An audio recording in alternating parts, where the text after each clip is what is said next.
Hi, I'm Luke Evans, and welcome to the Luke Who's Talking podcast, sponsored by the agency Real Estate Group. This is the first episode in the series, and this podcast has been put together to affect the way you think, add value to your real estate sales business, and help you along the journey that you are currently on. Today, we've got our first guest, CEO and founder of the agency group. Welcome, Matt Lahood. Welcome to the first episode of the Luke Who's Talking podcast, sponsored by the agency Real Estate Group. I'm very excited to have the founder of that group here with me today, Mr. Matt Lahood. Welcome to the podcast. Luke Evans, thanks for having me here. Always a pleasure and never a chore. We'll get into how we know and work together a bit later on in the episode. Sure. But this is a real estate podcast. This is anyone from reception to property management to real estate sales to principals to high-performing teams, and anyone else that's included in the industry is hopefully going to be looking in and listening in. Right.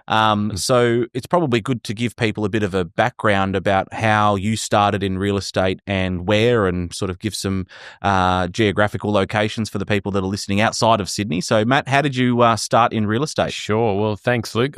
Career real estate agent. So from school, wanted to go into real estate.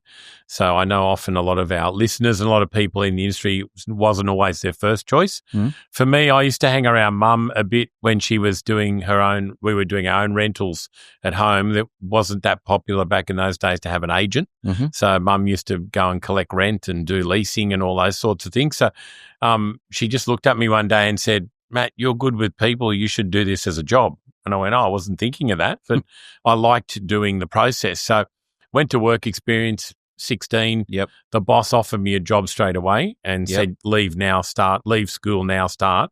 I went home really excited, and the parents said, "You're not leaving anywhere. You're going to do the HSC. You had one thought, and then they had another thought. So I would have been in real estate 2 years more if my mum and dad let me leave. Anyway, 16, started when I was 17, actually, at the end of school.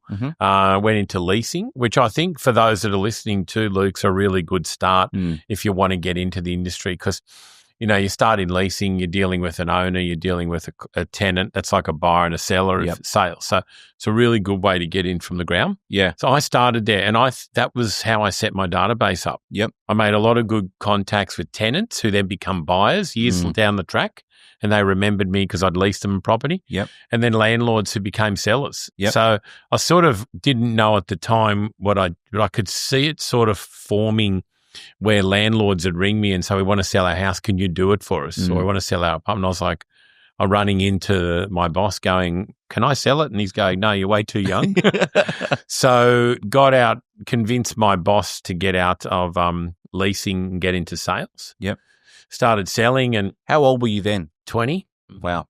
And so he was 3 years in leasing. 3 years in leasing. And he was saying to me, "Look, you're a bit young. I didn't feel I was, but you don't when you're young." But I watched, and I was hanging also around, which formed my career, some of the best agents in our office on the weekend. So when I didn't have letting opens, I went and did sales opens. So I was listening by default to what they were saying, and I liked that process as well. So I said to my boss, "I want to do this, And he goes, "No, wait till you're 21. You would have asked some questions back then. I asked plenty of questions. And that's, it's always ask questions and listen. Exactly. And that was been my success early on. And just to give people some context, what year would that have been?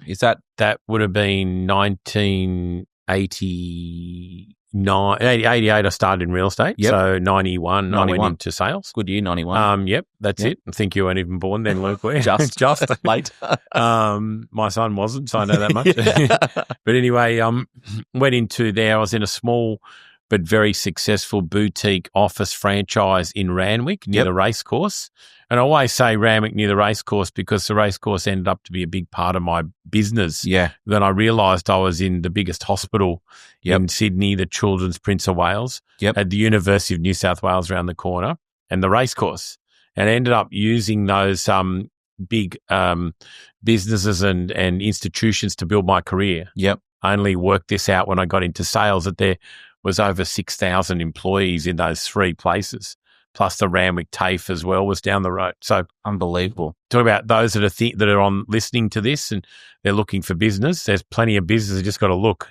There's definitely those institutions come with their own database, their own networks, their own presence there. And if you get in with one or two people, typically if you do a good job, they'll tell everybody in those. That's exactly right. Yeah. So I realised there was horse trainers and jockeys and staff and people serving drinks on a Saturday at the races. Yep. There was nurses and doctors that had no time and they didn't have a real estate agent. Yep. So that was a secret, I feel like, herbs and spices of my career, found those people and then just became their agent. Yeah. And no real rhyme or reason, just said, hey, you're busy, I'm an agent. I've got nothing to do all day except find houses. Let me find one for you. Yeah. And when you're between operations or off riding horses, here we go. Here's what you should look at. So I think it's when you look at it now, and we'll get to now a little bit later, but they're like that. You were 20, 21 years of age, knocking on the doors of these big institutions, trying to get a foot in the door to prove your worth and to help out. And then now it's just quite interesting though, Luke, because I actually saw the end game, but I just didn't know how it would work out. I knew there was a big play there and I was working solo, and then I come across John McGrath, who come and visited me at an open home to check me out. Then spoke to his top agent. There was it was a very small business then, and there was James Dack. So those early 90s, McGrath wasn't what it is now. No. But it was on the very small group of us, and James was one of the partners with John there. And look, they put up a case that they were going to have the biggest real estate business in Australia, and I was in a small franchise in one suburb, and I liked the idea of growth because I'd already been sort of thinking about how do I grow bigger. Of course. And I liked the vision, and that took about 6 months and ended up deciding I'll make the move. So it took off and then really didn't look back after I spent 22 years alongside John, who he knows one of the best thought leaders in Australian real estate and one of the smartest marketing people. I learned off James Dack, who was one of the best in Australia in selling real estate. And him and I did a lot of business together. And then that changed. That changed from a small independent office to a small business at that time, but the vision and the pathway was there. You always talk to me about, show the vision and the pathway. Absolutely. You must have relearnt and learnt a lot of new things in that time. Well, I sort of brought my ideas and thoughts that I had from a small you were doing business well at the time as well. Into a bigger picture thinking. Yeah. So it wasn't just you're in a one or two suburbs now, you're in the whole of Sydney. Yeah. And there's no glass ceiling. There's no, I can't move in that suburb. I can't move in this suburb.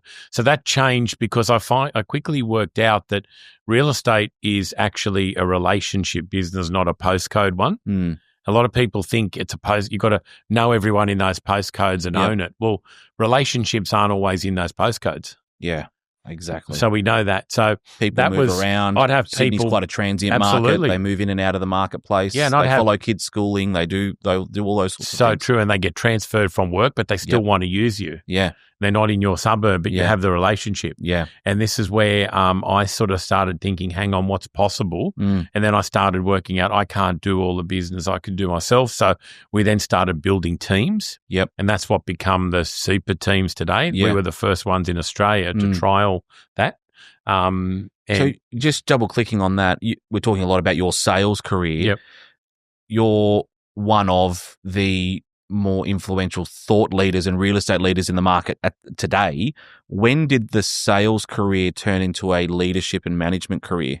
Well, it was never started that way. So we had four of us that bought a share. John offered a share in McGrath's, which we were all excited to do that. It was the first shareholders to get offered that. And he wanted to expand, so we used the capital. We put capital in to expand what we did.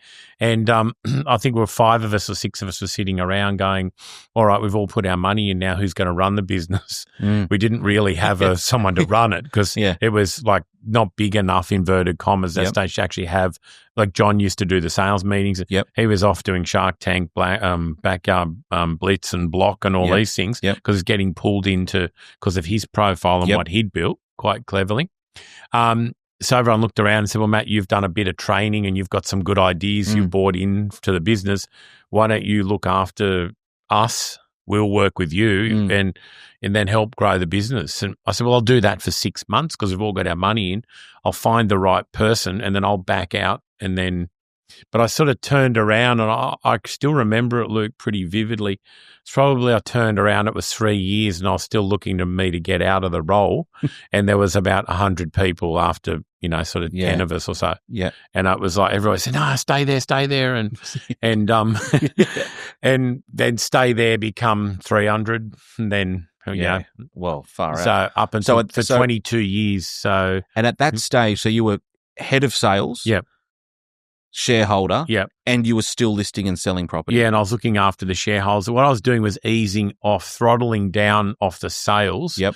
But I'm so blessed to be. I've got Bethwyn Richards, James Day. I had back at the time the Manchester United of real estate, like around me. Whoever I threw to was just as good as what I was going to do. In some instances, had bigger market share. Yeah. Had more knowledge than some areas than I did, and I had the clients. So most of my clients were happy when I brought in, one of my colleagues to, So that sort of, and that wasn't happening a lot back then. No. In terms of two colleagues working together, there's the lead agent and then the PA that's back in the office making sure everything's coordinating. So you don't have the volume. We didn't have the volume then. I was just lucky because I was getting repeat referral. Yeah, of course. And then I had a network that was just pushing listings to me. Yeah. So I was bringing in still doing that sales management role, probably about 6 listings a month. How did you manage that? Well, I don't actually know. But I'm 53 and I look 73, so that might help, right? But that's a lot. In a business, for people that don't maybe not know the context, but that was a big sales business, a lot of people to look after, big brand, massive growth plans in that time as well, doing and to complete.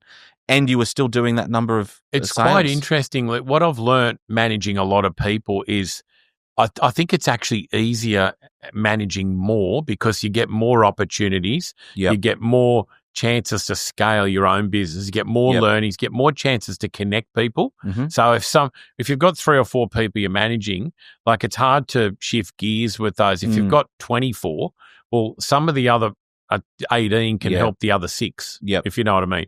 So and it's sort of, you know what I'm trying to say? And the cross-pollination as well with the more people. You understand because you've got one of the biggest teams in the country, not only in the agency, in any real estate that you're looking after now. Yeah. So you understand the bigger, sometimes it's easier.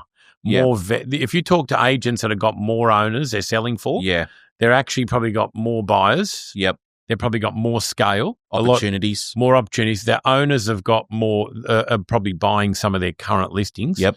And their sellers are probably buying some of their current. So you're creating this sort of, even though it's bigger, but it seems to be easier. Yeah. Than running smaller from a scalability point of view. That's the word. Exactly. Yeah, 100%. So how did I do it? I actually thrive on having more scale because you learn so much more with more people. Yeah. Right? You've got more opportunities, as you said before, but you've also got more learnings coming out of it. You've got more stories you can share. Yep. There's 20 people having wins versus 4 people. Yeah. And there's 20 things that are going on instead of 4. Yep. And then that multiplies and so. Well, opportunity breeds opportunity and there's always something that's happening. And I was quite lucky because I was in a business where John was driving the brand, which was also driving people towards a brand. Yeah.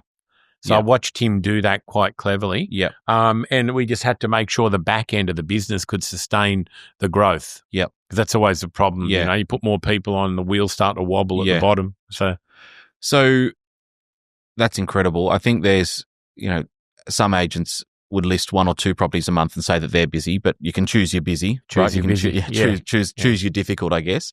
Over 20 years at McGrath, 24 years at McGrath, shareholder in that whole time, listing and selling property, managing, recruiting, training, retaining real estate people nationally down the East Coast, entire East Coast, branched into Brisbane. New market entry strategies markets, and all that. Yeah. 10 years ago, you woke up, the agency wasn't around.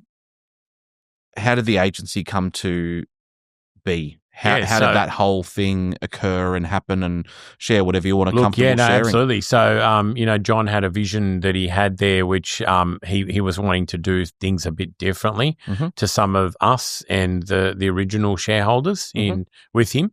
And we just sort of thought, look, it might be time to let, like me to jump out of the way so that company can put in new blood, and me to, like, I sort of felt the market was moving a bit differently.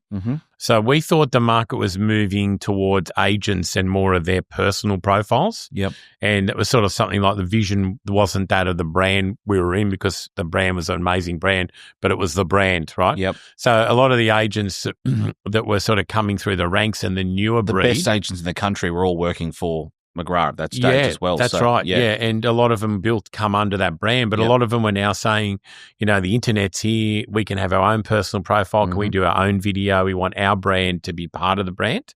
So I think I looked at it and I thought, look, I can't really do that. That's not the mantra there. Yep. So I needed to create an environment where the main people that were thinking and talking to me like this on the side all the time were saying, can I do this? Can I do that?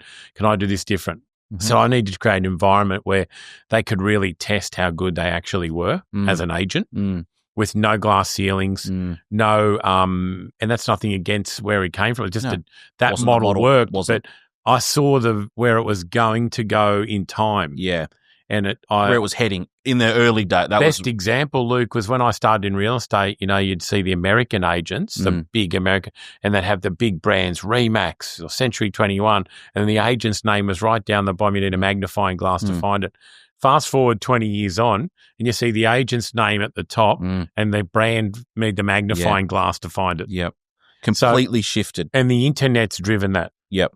Because you can be someone now with TikTok, and you can be your own brand. Yep. Under the brand. Yeah. And now not every brand wants to embrace that. Yep. But I saw that and I thought, well, why don't I create a brand that's got nobody's name in it at all, and then let the agents be the best version of themselves they can. And I'll because I know how to grow people and I know how to mentor and coach. So I can do that. That's not hard. And I know how to list and sell. So I can do that. And the people that were going to come with us can do all of that. So I don't need to coach them on that. And we left and started the agency up, and probably within 4 of us, and had Paul over obviously on the West Coast who had just done a similar thing. He had the brand, was a slightly different branding, and him and I got introduced by a mutual partner. So he said, I'll start West Coast, you do East Coast.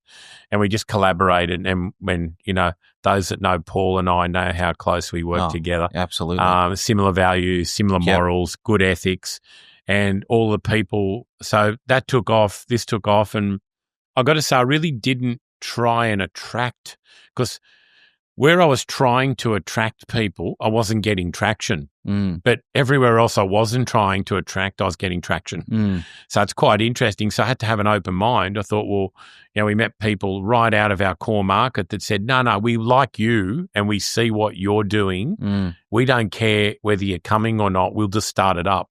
Yeah. And I'm thinking, hang on, this has got bigger legs than I actually thought. So I had to recruit a few more leadership type people. Yep.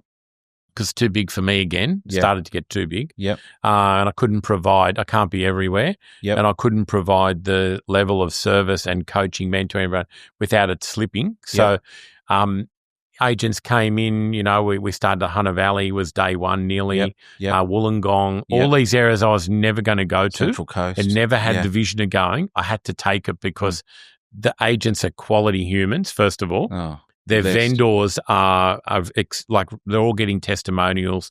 The buyers love them. And I'm like, well, hang on, they want to be with us. So I had to sort of say to them, look, I can't actually do anything for you. If you want the brand, take the brand. I can provide back-end service, but you're not going to see me as long as you're happy with that. They go, no, it's okay as long as we're part of it. Because we can see who's joined you. And I think success breeds success. You've heard that saying. Exactly. And then it just kept taking off. Barrel, Central Coast, and then we started to move interstate. And then here we go now, the company's nearly at 1,000 people, agents up at like 600, 700. Can you believe if I said to you, like, it's 10 years in April next year, Does it feel like 10 years? Yeah, it feels like it. I told you, I'm 53, look 73. Does it feel like it? Look, this 10's gone faster than the 22 or 23 or whatever it was at McGrath's. This 10's gone faster. Yep. And I don't know whether that's because I'm getting older. But, and, you know, my kids and stuff were like they were babies when they were born at McGrath and they went to school after when I was still there. Yep. So they left school in that whole 22 years. So that was a whole journey. But different kids are adults and I started this business nearly. Yep. Young adults. Yep. So that sort of time, I guess, slowed down, you know, a bit. But it's sped up because I don't have the kids as well as so much around as much, you know.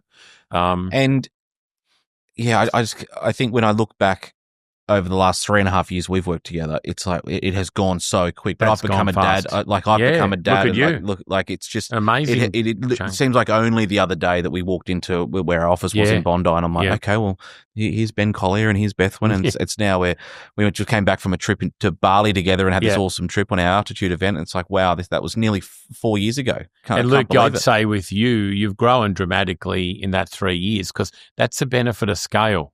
Yeah. You know, you came from a business that's very successful, but different sort of scaling. Yeah. You're now right to the direct contact and seeing at the grassroots of what these people are doing. 100%. You can pick up and duplicate. And the direct model as well, which is what our model is. You can have so much influence in a short period of time because you don't have to go from head office to the franchise owner to the agent. We just go directly to the agent. It's a great and there's model. also a different level of thinking. There's a lot of trust between leadership and team. Yep. Where sometimes when leadership tries to go through franchise to go through team, it's diluted. That's like, that's head office. We don't have that. No. We don't even refer. You probably know my dialogue from day one. There is no head office. Yeah. Everyone's just here to serve you. Yeah. Because head office has this vision of like some big corporate thing top where down. It's got somebody with a big stick saying you can't do this and you can't do that. And, you know. In there. Absolutely. 1,000 people, 10 years in business at the agency, 35 years in real estate.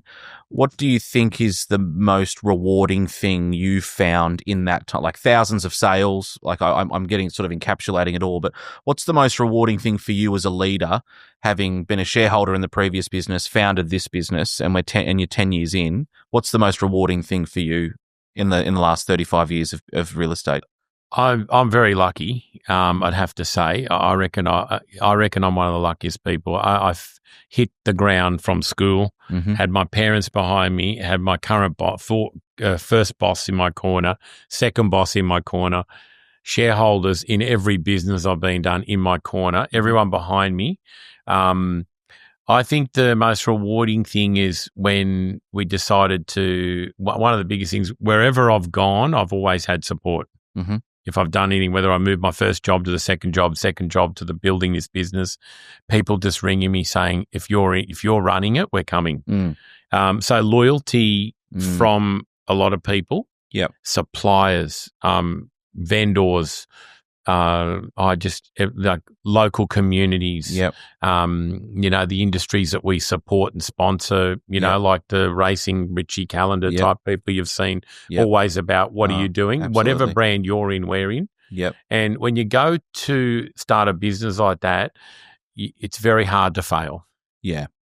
I remember Ben Collier saying to me, Dave, we said, we're going, and he said, what's going to be the brand? What do you think?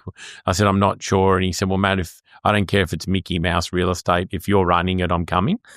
And I looked at him and I said, he goes, yeah, I'm in. And I went, wow, that's massive. Like, that's one of the best agents I've ever seen in the country. You know, and then just everybody, like, and then other people jumping out of other businesses to be with here. You. We actually had a point at one point in time where I just couldn't take everyone on. I wanted to, but some of them weren't generating revenue. They were support people in other business going, when you're ready, we're jumping. And I was like, it's just, so that's probably the most rewarding thing. And also too, there's a number of things. The other one's watching people grow.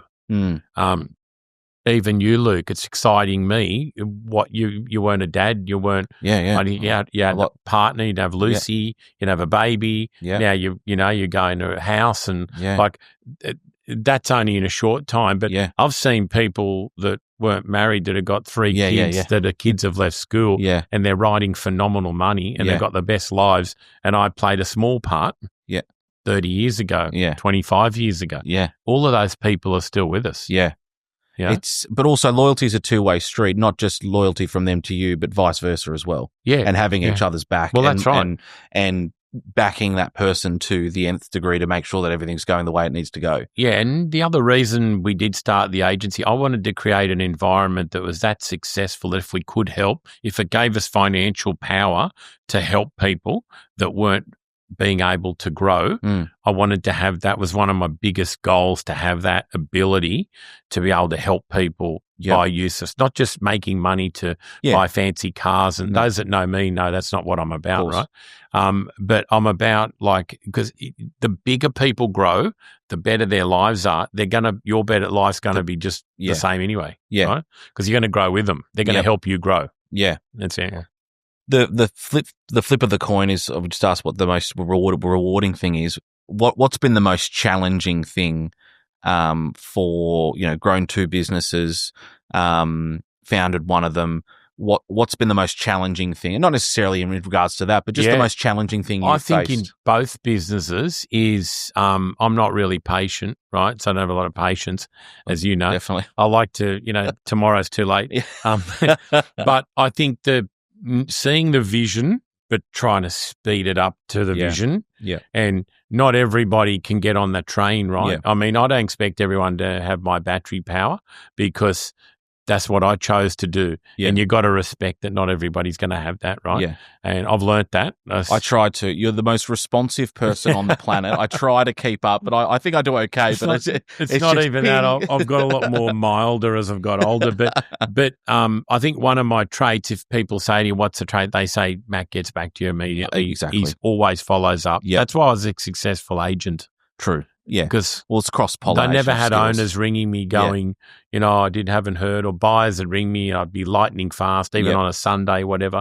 Yep. But probably the biggest challenge is when you're growing something and you can see the vision, but you got to make the steps to the vision. Yeah.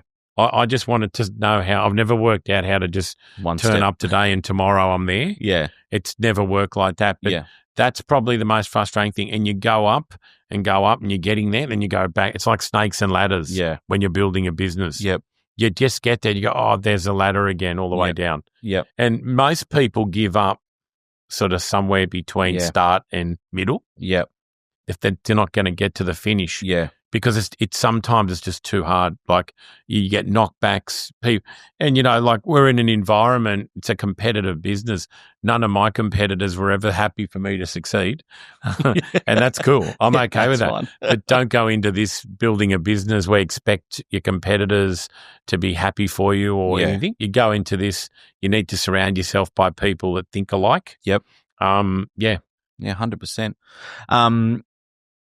I want to ask you something about the real estate industry as a whole. Yeah. I want to talk about relationship breakdowns and divorce rates in this industry, because it seems to, whether we've got more visibility over it, we're just talking about it more. You've been married for 30 years. 30 years, 2 kids. My poor wife. Far out.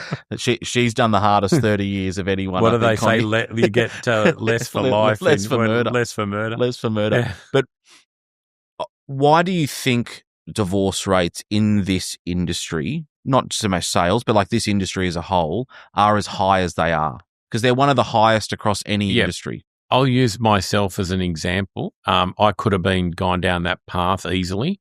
I'm a very good communicator, and so is my wife. Mm-hmm. So we're like we always talk about this, is she always knew what I was doing, where I was doing, where I'd be.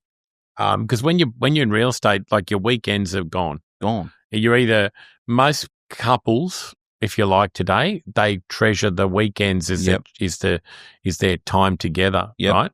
I mean, it's probably got a lot less since I've been getting older, but when I was a kid, my dad never worked on Saturday. Oh, wow. Saturday was not the day. You worked Monday to Friday, and there was no mobile phones, and he's 83, don't forget. that he travelled a lot though, and then when they were travelling, so they used their travel time to offset when they were away from home, so they protected their weekends. I've not known ever what it's like not to work on Saturday. Just always and done it. Sunday, my phone rings still today, right? And that's fine. But that was something I had the conversation very early with my wife. If we have kids, they've got to go to sport. I don't reckon I'm going to be there on Saturday. Mums and dads parent-teacher nights, I've got back-to-backs all week. I don't know if I'm going to get there. So we sort of made a decision that I'll get there when I can and I'll do my best, but don't expect, and then birthdays and you'd be running backwards and forwards, and like I'd be coming in late I've got an auction at 4:00 and we've got one of our kids' birthday parties or our niece or nephew. I said, look, you're just going to have to tell everybody I'll get there when I can. Now, when you're a young couple, it's not very cool. When you say, I'm not going to, because my wife, she calls herself a real estate widow. You really sold it to her at the start. She's nicknamed herself the real estate widow, right? But what we did quite clever, a lot of our colleagues were the same. So we put our partners together on the Saturdays, and they all hung out with the little kids. And then when we all got back together after opens, we'd all usually go out and have dinner together or something. And the kids could, when they're little, I'm talking littlies, right?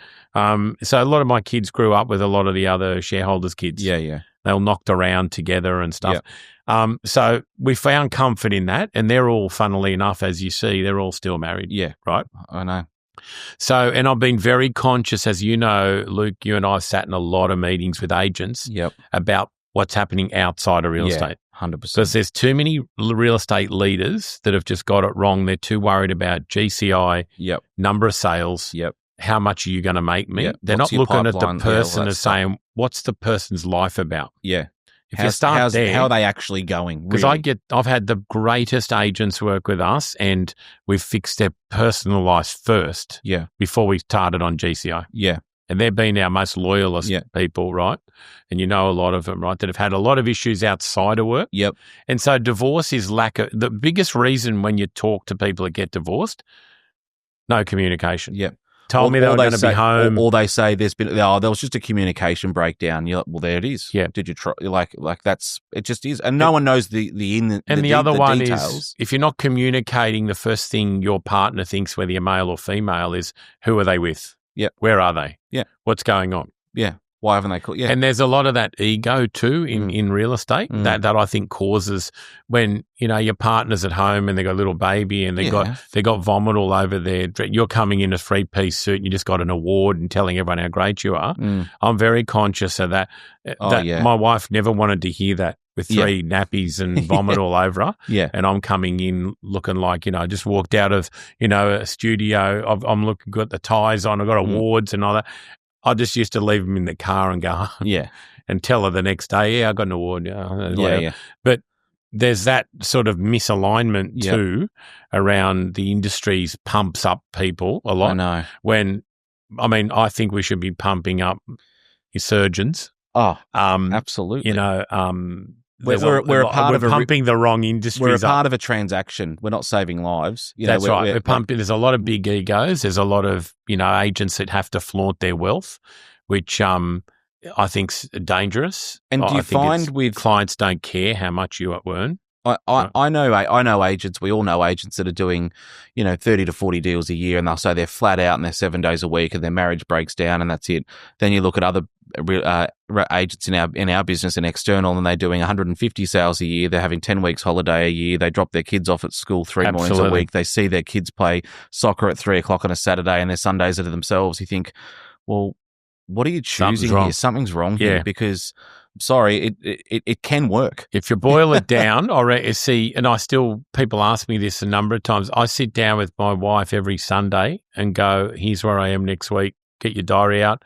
What do you need me for? Is there anything you need me for? Does the kids need me? Wherever, if there's anything urgent, I'll block out that time. Like she had to go for a heart test the other day. She's all good and that, but she can't just go in. Someone has to come and grab you out. You do the injection. Of course. So I said, just give me the couple of hours and I'll Make sure, we're at that sort of level where she goes, don't worry, I'll get a cab or I'll get Luke and Emma or whatever. I say, no, I'll be there. You tell me when you need me and I'm there. But if I don't ask that question on the Sunday, I don't know on Thursday she's got that and I've booked an appointment or I'm in Melbourne or something. Not great. So that's poor communication. So we've over-communicated for 30 years. And there's no dramas, right? And the minute you stop. Exactly. Just for the viewers listening, pleasure. Luke, Matt's got a son called Luke. Correct. So he's he created a Luke and then he works with a Luke. So that's right. Both as irritating as each other, I'm sure. It's August. Well, it's nearly August. It'll be August by the time this podcast comes out. Last month of winter. There's spring's just around the corner. Let's talk more about the skill, let's upskill some people that are listening today. Yeah, absolutely. So if I'm an agent and I come to you and I say, Matt, I've just had the most quiet 8-week period that I've ever had. I'm not in shape mentally. I'm not in shape. My database, I've got no pipeline. I'm tarnished. Spring's 4 weeks away. I need to get some better habits in place before spring starts because I need to be able to capitalize on the time. What would you be recommending that they do in the next 4 weeks? Not necessarily to shift, but to make sure that they're in the best position in the next 4 weeks to hit the ground running. Yeah, absolutely. Well, first thing, if they're out of tickets now, that was a result of something they were doing 90 days ago. So that's the first thing, right? So their tickets didn't just dry up now. They weren't doing something 90 days ago. So you better well get on your bike now because if you want your next 90 days to be good, you better change what you were doing the previous 90. As we all know, you just don't dry up. It's either they had too many listings and they stopped prospecting or they went away and didn't plan for their holiday. So when they went away, they had their clients set up. But whatever it was, whatever you're doing 90 days ago is a direct result of what's happening today. We all know that from our 100%. Own efforts, whether you're in leadership, whether you're in sales, whatever you were doing, right? If you ate wrong 90 days ago, today you're going to find out, right? So what you do now, you'd start with, I think right now, and we're just nearly at August, but the smartest agents right now have got their sort of September, October already planned out. If you're going to start now, you're going to have a very late sort of, in August, you'll be having a very late run and you probably wouldn't have had the greatest run than if you started thinking about August in June. So everyone's thinking about August and all that sort of right now. I'm thinking about a spring launch. I was thinking about the spring launch 4 months ago, as you know. Of course. And after spring, I'll be thinking about setting yourself up for 2026. In spring, where most people are just trying to get through spring. So as an agent, you've got to be thinking like this. You've got to be thinking spring's coming. What am I doing at the end of the year? What's my next year look like?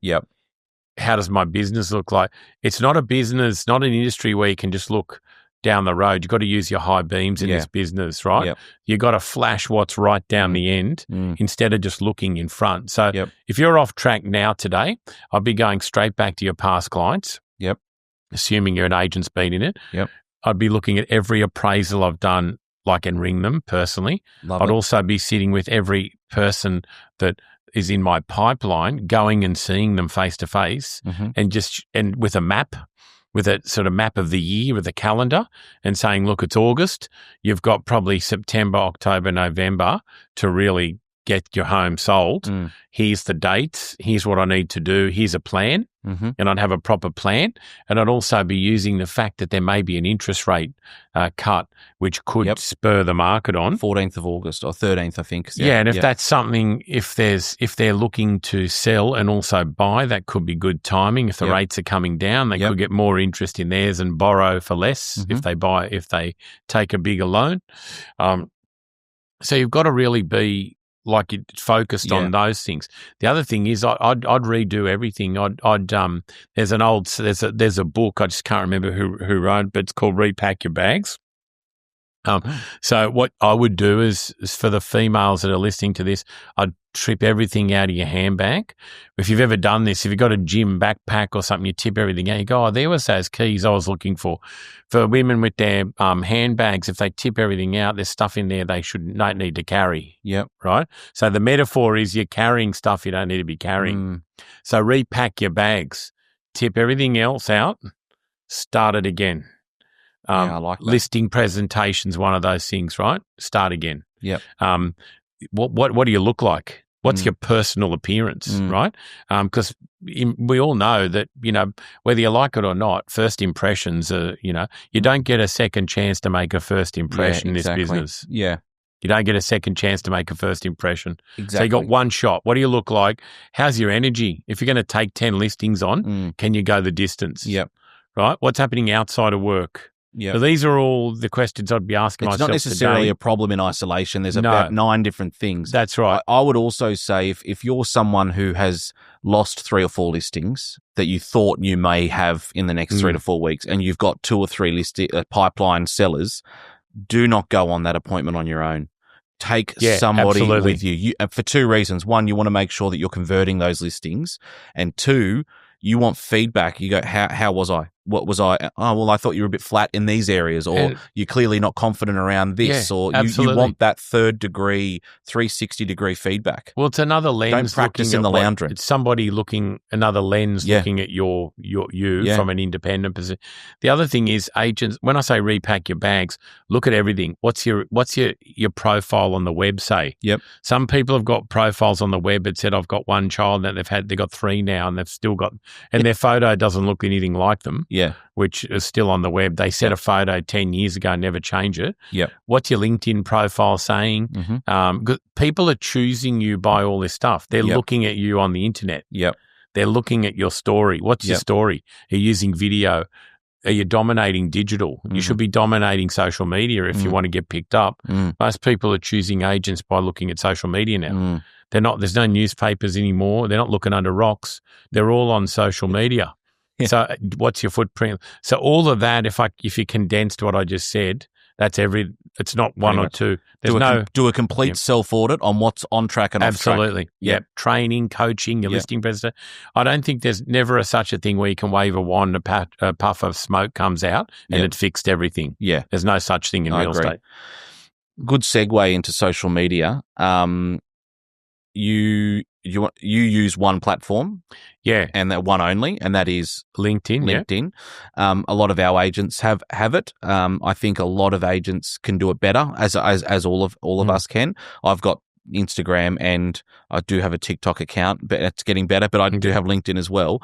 What's your advice to an agent who says, "Well, there's 3 different platforms. I'm average at all 3 of them."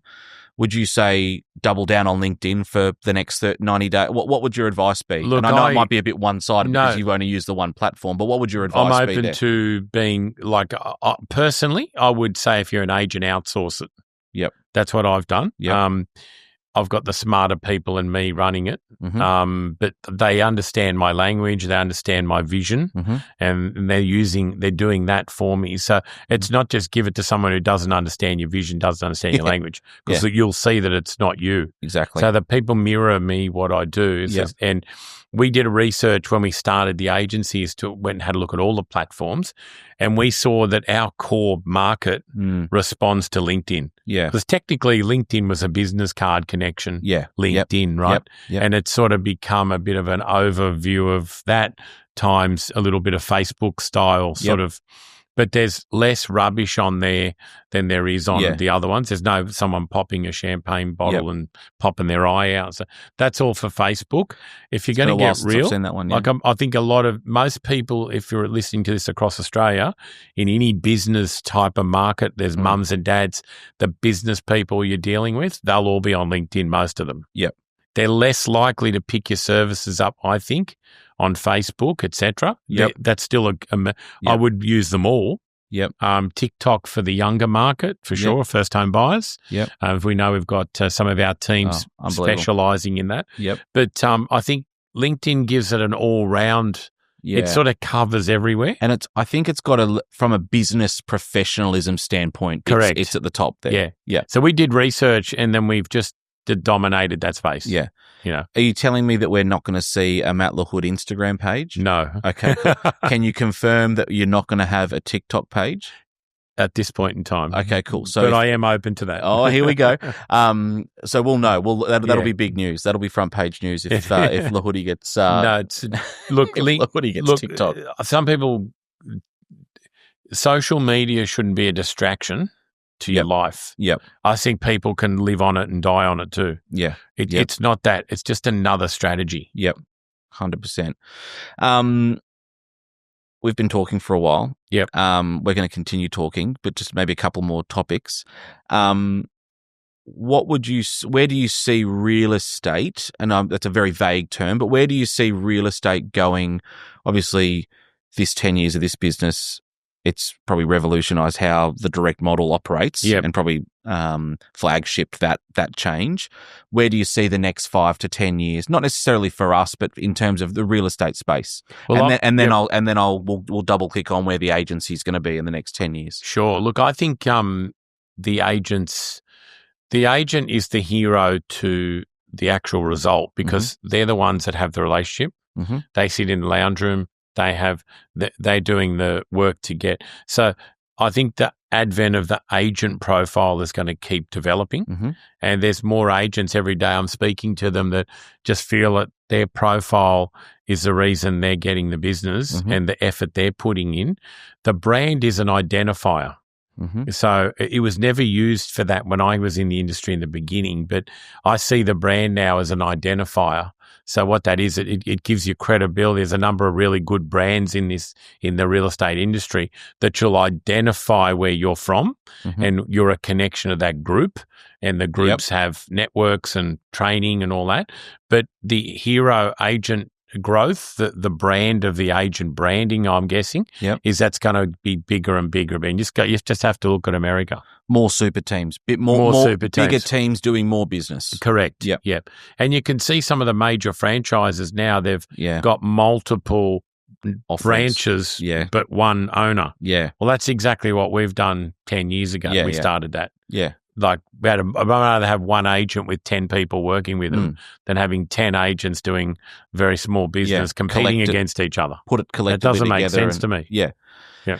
And where do you see the agency in 10 years? What's the vision of the pathway? We also worked out that property management was a big part of business, and not every agent it thinks that for some reason the industry doesn't. Like, it's the poor cousin to sales. To me, it's the actual revenue generator for sales. It's the sexiest part of the business. It's a reoccurring revenue, which has underpinned the overheads of a business. Yep. I can't see how you can call that the poor cousin. So we want to we're at 12,000. We want to go to 20,000. Which we know that 5 to 7% of that rent roll turns over a year. Yep. So if you look at that, if we'd be looking at about 1,400 sales nationally. Now, I'd like to be the incubator for the agents that are working with us. Yep. Because we don't have a principal that sells. Yeah, of course. So the agents are going to be the beneficiary of that. Yep. So I want to have a process where a machine that gives back 1,400 listings to the agents every year. And you start to look at, like that's a number, like that's quite a lot of sales, right? 1,400 sales is a lot of revenue in there. That's coming back out of the rent roll. And so that's one big vision. The other thing is we'd like to be right across Australia. So we're everywhere at the moment, bar South Australia. So that would complete we're national complete very strong business. In Perth, very strong in New South Wales and Melbourne and Brisbane, now Vic and Brisbane and Queensland, I guess, if you like, and even regionals around those two states are growing for us.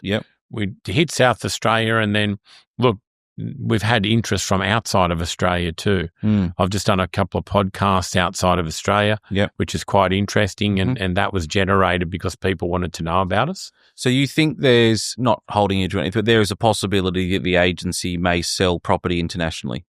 Very possible. Yeah. How good's that? Some of our shareholders are international. They have international businesses. And they can see the benefit of our brand of that in their countries that they reside in.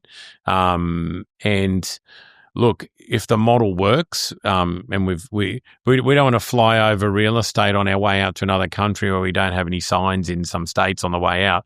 That would be pretty silly. But I'd like to master it first before we go elsewhere. But we're open to it. Yeah. If you're listening to this podcast, if someone's listening to this podcast and they're an exec or they're tradie that doesn't want to necessarily do that anymore and they're thinking about a career change into real estate, what would be the 2 or 3 things, real estate sales specifically, we'll leave PM, we've already spoken enough about PM, thinking about getting into a sales career, what would be the 2 or 3 things that you would say, hey, these are my top 3 things that you should think about or bits of advice that you should take on board before getting into sales? Okay. First one would be can you handle rejection? Mm-hmm. You got to make rejection your best friend in this business. Yep. No is you get a lot more no's than you get yeses. Yep. Do you have any financial backing? Because there's going to be very little income for the first 2 years. Yep. But the 3rd and 4th year, when you get the repeat and referral, which is people just can't last that 2 years. Yep. The third thing is, what's your home life like? Can it sustain you not being home nights, weekends, etc.? They're probably the 3 biggest things I would say. Yep. I always say to someone, could your family survive with 47 Saturdays of you not being there?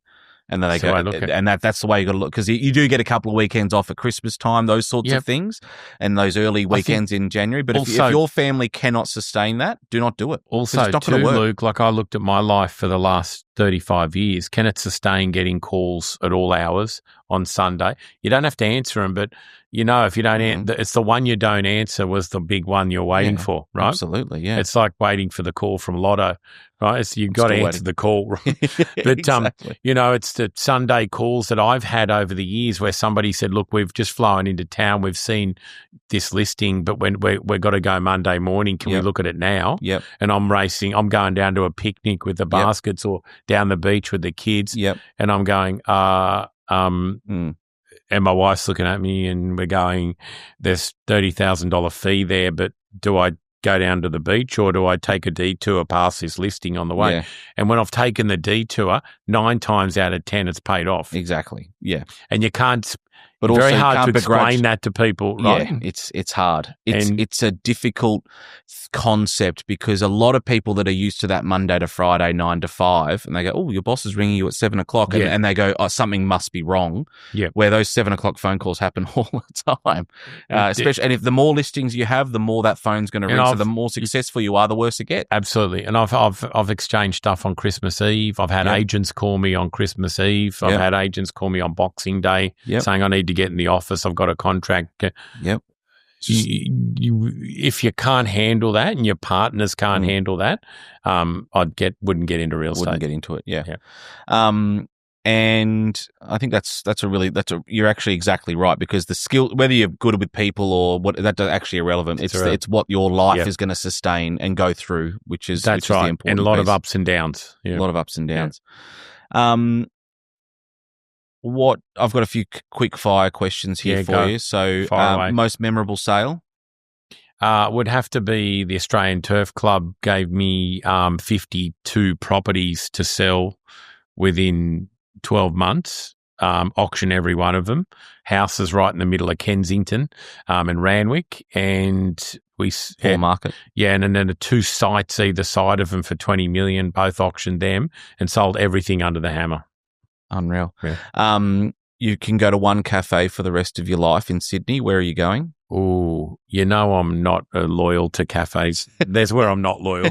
Who's got the best coffee? Mr. Cafe Latte. I will look. If you look at my credit card, it's probably got Indigo the most on it. Yep. Because I really like Christian, who's the owner. Yeah. And also, too, they're building a new one soon. So I'll definitely be front of that. Yeah. And there's always a lot of celebrities down there. Yeah. Always they walk in and walk away with leads. Yeah. Do you think those celebrities look and go, "My God, Matt Lahood's just walked in"? Oh, absolutely. They even clear the car parks for me down there. Hands down. I wish. But are you sure Bake Bar Randwick? Randwick's up there. Come on now. Credit card would be equal. Yeah. But I think that's just that place there is just a quick rinse and repeat. It's not something I stay at long at. Because it's easy. I can get meetings. But I'd have to say Indigo's, it would be where I'd be seen dead. Oh, yeah, we know. We get it. What's your coffee order? Long black. You should know. Never change? Never change. Never change. You can go anywhere on the east coast of the country for dinner. Where are you going? Well, I live in Coogee, and I can trip over and land in Mimi's, or the Pavilion, where I know you like, Luke. Look, I'll take anything, China Doll, Mr. Wong. A good pub's good too. I like Woolwich Pier over at Balmain there, Hunters Hill Hotel. I'm pretty easily pleased, actually. Do you think there's a cafe or a restaurant in Sydney you haven't been to? No. Can't you tell? Whenever I've got a meeting or a recruitment meeting or some meeting, I go, I'm going to Balmain. Matt's like, well, you take your third left from the roundabout and then just up the road there, you can park out the front of the little church and there's this cafe there. They do really good croissants. You've got to remember, after 28 years of sales leadership and meeting people, you know everything. You've got to know the places. I can tell you the best cafes in Brisbane, Melbourne as well. And also Perth. I can tell you where to get a good coffee at 6 a.m. in Perth as well. Is that possible? There's not only the good two coffee open. bit, the 6 a.m. bit. How good's that? You can go anywhere for a week. Where are you going? Anywhere on the globe. Where are you going? That's a good question. I'm very spoiled where I live, and it's very hard to get me out of there. And that might sound really bad, but look, if I'm going away somewhere, I really like the Gold Coast. That's as boring as hell. I know what people are going to say, the Gold Coast, but like it just seemed, I used to go there as a kid, and my dad lives up there, and it's just I feel like I'm on holidays, whether I'm even working there when I go up to work there, because we've got agents up there. That's one place, but then internationally, I've just been through Europe, and I just think there's nowhere like Australia, Luke, if I'm being brutally honest. You can travel everywhere you like, but like how do you beat Australia? Look at Bondi Beach, look at Maroubra, Coogee, look at Northern Beaches, beautiful Manly. I just came back from 3 weeks away, as you know, because I know you had to man the fort while I was away. It was a difficult time for you, I'm sure. Absolutely. And when we touched down, I'm like, wow. And then the next morning I got up, took the dog for a walk around Clovelly, and I'm like, oh, thank goodness I'm home. It was great. I had a great time, don't get me wrong, with family and friends and a wedding and all those sorts of things. And we had our altitude trip to Bali. That was at the end of the 3 weeks. It's like, oh, just get me home. I think it's important to travel because you want to be closed-minded. But what traveling does, I feel, and I say this to all my friends, is it just makes you appreciate what you got. Oh, absolutely. There's your answer. How good. What's the single best piece of advice you've ever received? Don't take it personally. Any context there, or that's all you got? Just don't take, like, people are having a bad day, they scream at you. I've seen people, blow horns and yell out the cars. I don't know what's going on in their life. I'm just driving on the roads. I don't take that personally. People have said stuff to me. I don't think people get really riled up about some comment from somebody they don't even know that said something in a shop or whatever. I just never take things personally. I don't think you can. You don't know what's happening in people's lives when they're talking to you. That's good. There's also two sides to every pancake. That's also a very good piece of advice. That's right. Doesn't matter how flat you make it. There's two sides. Matt, I've worked for you for 3.5 years, nearly 4 years. Can you believe that? Nearly long service leave for you and me too. Me too. But I've never met someone, one, more responsive, two, that approaches real estate and senior leadership with no ego. 3, it's a pleasure to work with. And 4, we have a lot of fun and we kick a lot of goals. So I just want to say thank you from me to you. Absolutely. And really appreciate your time today. So Matt Lahood, thanks very much for being a part of it. It's been enjoyable. Thanks for letting me be on.